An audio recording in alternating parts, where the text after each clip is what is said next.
ਇਹ ਜਨਾਬ ਤੁਸੀਂ ਦੇਖ ਸਕਦੇ ਹੋ ਜੀ YTO EX 800 ਬਿਲਕੁਲ ਧੂੰ ਦਾ ਨਾਮ ਨਿਸ਼ਾਨ ਹੀ ਨਹੀਂ ਹੈ ਜੀ।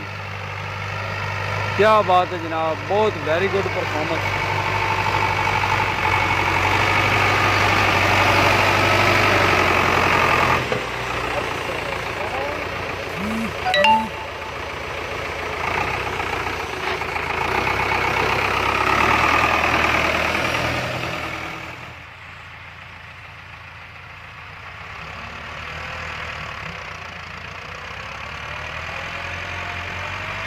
बनी खड़ी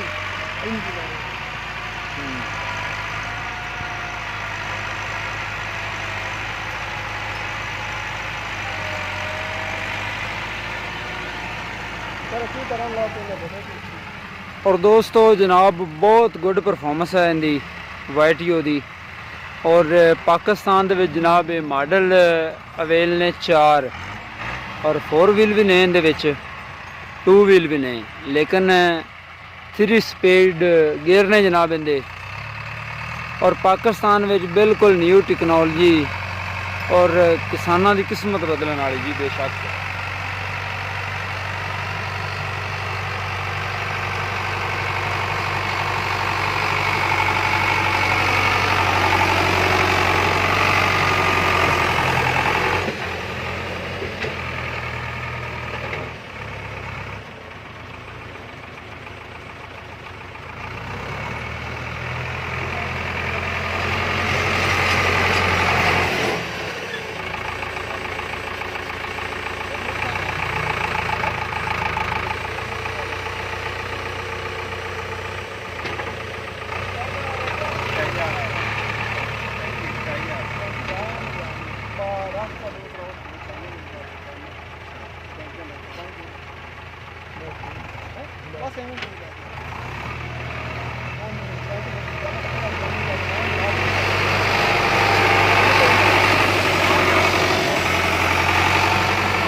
टॉप लैंक दी पेन काट लो।